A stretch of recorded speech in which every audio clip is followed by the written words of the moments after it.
जो जैसा करेंगे वैसा पाएंगे। हम लोग भी 17 महीना रहे, कोई तो खदेड़ा नहीं। अब उनके बारे में तो हम नहीं बोल सकते, वो रामायण का धज्जी उड़ाते हैं। यहाँ पेपर लीक हो रहा है, पेपर लीक हो रहा है। बीपीएससी का वही हाल। जनता उनका धज्जी उड़ाने के लिए इंतजार कर रही है कि हमारे पद बिक रहे हैं लाखों लाख रुपया में, तो हमारा कैसा भविष्य होगा।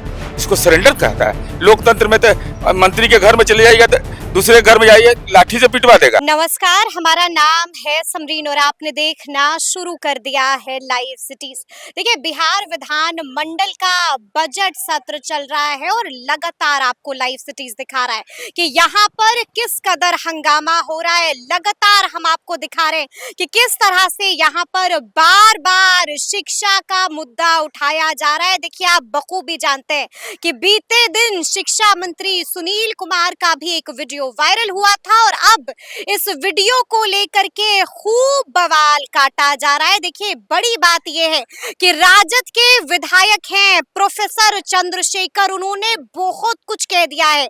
इस वीडियो को लेकर के बहुत कुछ कहा है, तंज कस दिए हैं और बाज़ाब्ता खिल्ली उड़ाकर रख दी है, धज्जियां उड़ा दी हैं। और आपको बता दें कि प्रोफेसर चंद्रशेखर को सीधा जवाब दिया है जेडीयू एमएलसी नीरज कुमार ने। खूब भिड़ंत हुई है, क्या कुछ कहा है प्रोफेसर चंद्रशेखर ने, पहले आप उनको सुनिए और उसके बाद हम आपको सुनाएंगे कि किस तरह से प्रोफेसर चंद्रशेखर की बोलती बंद करके रख दी है जेडीयू एमएलसी नीरज कुमार ने। तो देखिए, इस वक्त हमसे बातचीत करने के लिए प्रोफेसर चंद्रशेखर जी है। सबसे पहले बहुत शुक्रिया बातचीत। आपको बहुत बहुत धन्यवाद समरीन जी। जी, सबसे पहले तो आप ये बताइए कि खूब हंगामा कर रहे हैं आप लोग, अब क्या हो गया है? हजारों साल से सताए गए दलित पिछड़े हैं।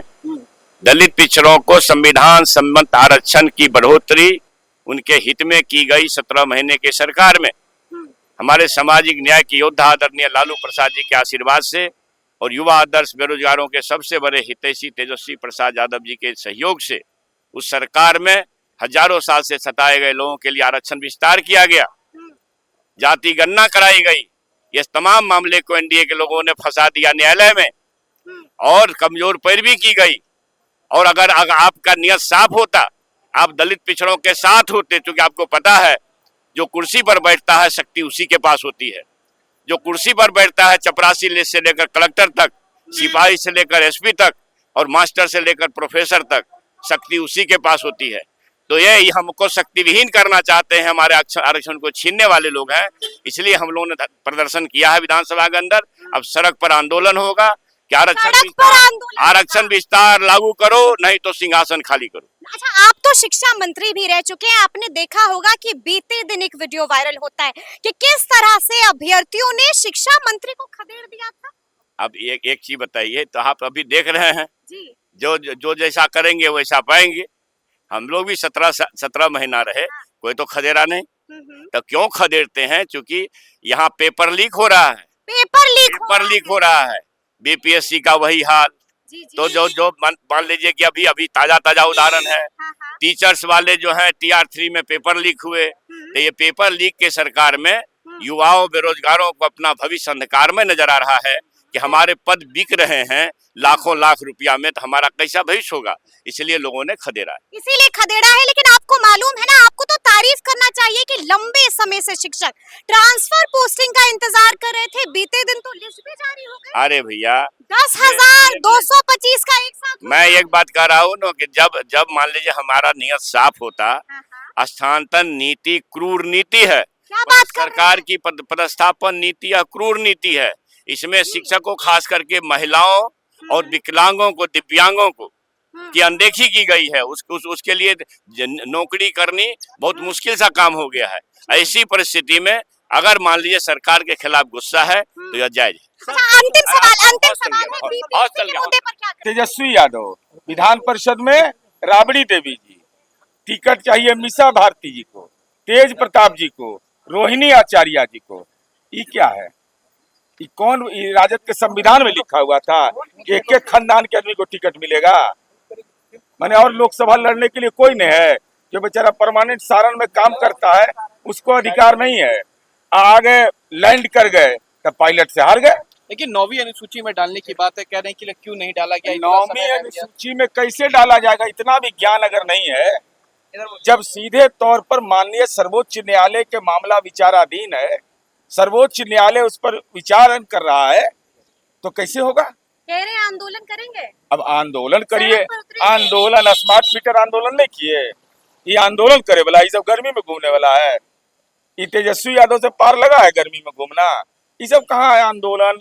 ये सब पटाखा है, बेचारा चल जाएंगे। सत्र में तो ही रहते नहीं है, सत्र में भी बीच बीच में गायब हो जाते हैं। कहाँ गायब होते हैं हम नहीं जानते। लेकिन सौगाती मोदी राबड़ी को लेकर देवी क्या कहेंगे आप? नीतीश कुमार के बेटे सौगाती निशांत को मोदी भी जो राजनीति इस वक्त में लाने माहौल की बना बात है कर आप रही है, लोग के। जानबूझकर किया जा रहा है ये। नहीं, वो तो तुलना कर दी है ना, उससे परेशानी है कि निशांत ने क्या कहा कि हमको अपनी माँ ने संस्कार दिया है और हमारे पिता के नाम पर हमको गौरव है। तेजस्वी यादव कहते हैं हुजूर हमारे माए बाप अगर गलती कर दिया है तो माफ कर दीजिएगा। निशांत कुमार कहते हैं कि एनडीए गठबंधन जो बना है उसको सही माना। तेजस्वी यादव कहते हैं कि कांग्रेस पार्टी के साथ हमारा लोकसभा में गठबंधन था, विधानसभा में नहीं। तो ये स्वाभाविक है, दोनों के बीच तुलना होगा, तो तुलना से परेशान है। निशांत कुमार ने राजनीति में आने की कोई इच्छा नहीं व्यक्त की है, लेकिन अपना संस्कार दिखा दिया। निशांत ने सबको अशांत कर दिया। क्या लग रहा है कि कांग्रेस आरजेडी से दूरी बना चुकी है? कल इफ्तार पार्टी में कांग्रेस से कोई भी विधायक नजर नहीं आए। अरे इफ्तार की शान गई जब साथी कन्नी काट गए। कांग्रेस भी अब दूर खड़ी, रिश्ते सारे टूट गए। मान्यवर लालू प्रसाद जी, इफ्तार की दावत तो आपने दी, मगर कांग्रेस ने आकर भी न देखा, न सहयोगी न परिवार, कोई आपके राजनीति के कुकर्मों का भागीदार बनने को नहीं है तैयार।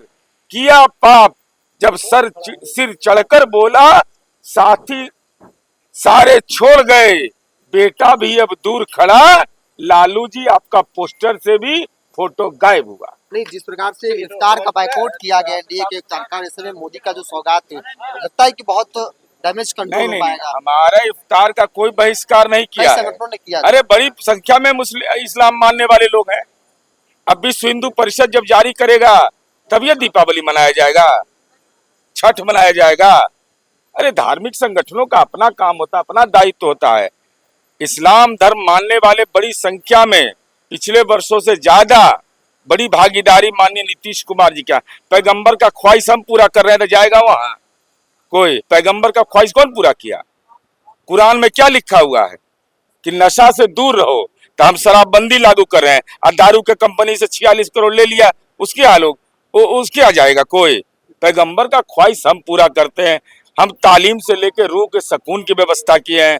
अंजुमन इस्लामिया हॉल हमने शानदार बनाया है, इन लोगों ने तो खंडहर बना के रख दिया था। पूर्व शिक्षा मंत्री हैं प्रोफेसर चंद्रशेखर, उन्होंने बीते दिन जो वीडियो वायरल हुआ था उसको देखकर खूब धज्जियां उड़ा के रख दी हैं आप अब उनके बारे में तो हम नहीं बोल सकते, वो रामायणे का धज्जी उड़ाते हैं। जब रामायणे का धज्जी उड़ा देते हैं तो किसी का धज्जी उड़ा सकते हैं। जनता उनका धज्जी उड़ाने के लिए इंतजार कर रही है। लेकिन सरकार को सरेंडर तो करना पड़ा अभ्यर्थियों के सामने। किस बात के लिए? सप्लीमेंट्री रिजल्ट नहीं, करने अरे नहीं, ऐसी कोई बात नहीं। अरे ऐसी कोई बात नहीं। कौन बयान दिया था ऐसा? हमको तो नहीं स्मरण है। नहीं, हमको नहीं जान। सरकार का जवाब आता है कि हम इन बातों को देखेंगे। और माननीय शिक्षा मंत्री जी ने कल जो मैंने वीडियो देखा, उस वीडियो में यह कह रहे हैं कि मैं बीपीएससी से बात करूंगा और इसका निदान का प्रयास करूंगा। इसको सरेंडर कहता है? लोकतंत्र में तो मंत्री के घर में चले जाइएगा तो दूसरे घर में जाइए लाठी से पिटवा देगा। ना से हाँ हो गया। ना से हाँ किस बात का हुआ? पहले भी हाँ था, हम ही नौकरी देंगे, दूसरा कोई नौकरी नहीं देगा। तो सुना आपने कि किस तरह से दोनों के बीच तू मैं हो गई है, भिड़ंत हो गई है। मुद्दा क्या था वो भी आपने देखा है, तो अब देखना होगा कि आगे आगे क्या कुछ होता है। तो फिर ये पूरी वीडियो आपको कैसी लगी है कमेंट करके हमें जरूर बताइएगा। तो ऐसे तमाम अपडेट्स के लिए बिल्कुल ऐसे ही हमारे साथ बने रहिएगा और देखते रहिएगा लाइव सिटीज। बहुत शुक्रिया।